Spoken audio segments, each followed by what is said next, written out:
അല്ല എന്നൊരു മയാണിത്. പുറത്തേക്ക് ഇറങ്ങാൻ ഒരു വഴിയും കാണില്ല. ഉണ്ടായിരുന്ന വടയാണെങ്കിൽ എല്ലിയും കമ്പിയും പൊട്ടി മൂലക്ക് കിടക്കാണ്. നിങ്ങളിതെന്തോ കുത്തിരിപ്പാന്ന് മനുഷ്യ കുത്തിരിക്കുന്നത്? എന്തേ എഴുത്തെനിക്ക് കുടിച്ചില്ലേ? എന്നാണ് ഈ സ്റ്റൈലൊന്ന് മാറ്റിത്തരാ. ഇപ്പൊ എനിക്ക് കുടിച്ചോ?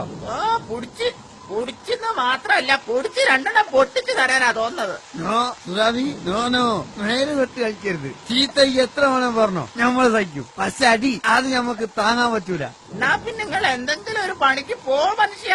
മഴയല്ല മോളെ പെയ്യണത്. ഈ മഴത്ത് ആരാണ് മുത്തേ പുറത്തിറങ്ങുക? അല്ല മനുഷ്യ, നിങ്ങൾ ഇനി മഴ കഴിഞ്ഞിട്ടേ പുറത്തിറങ്ങുന്നുള്ളൂ? അങ്ങനെ നിർബന്ധമൊന്നുമില്ല. മഴ ഒന്ന് കുറയട്ടെ. ആയിക്കോട്ടെ, എന്നിട്ട് എന്തെങ്കിലും തിന്നാൻ കണക്കാക്കി വന്നാ മതിട്ടോ. ഇവിടെ അരിയില്ല, ഉപ്പുമില്ല, മുളകുമില്ല. പറച്ചോനെ പട്ടിണിയോ? അതും ഞമ്മക്ക് താങ്ങാൻ പറ്റൂല. പണിയെടുക്കാണ്ട് പൈസ ഉണ്ടാക്കാൻ ഇപ്പൊ എന്താണ് ഒരു വഴി? മതി ഉഗ്രൻ ഐഡിയ. സൂറാവി ഈ നോക്കിക്കോ, ഇനി ഈ വീട്ടില് ദിവസവും കോഴി ബിരിയാണിയാണ് മോളെ. കോഴി ബിരിയാണി.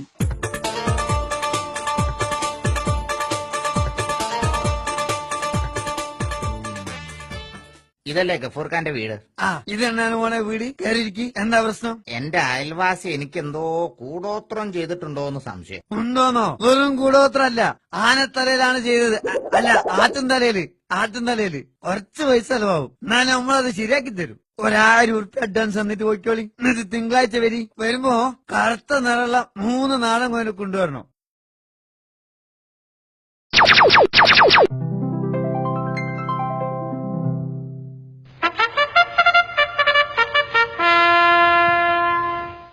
സൂറാവിയെ എങ്ങനെയുണ്ട് ഗഫൂറിന്റെ ബുദ്ധി? നിങ്ങളെ ഞമ്മള് സമ്മതിച്ചു ഗഫൂർക്ക.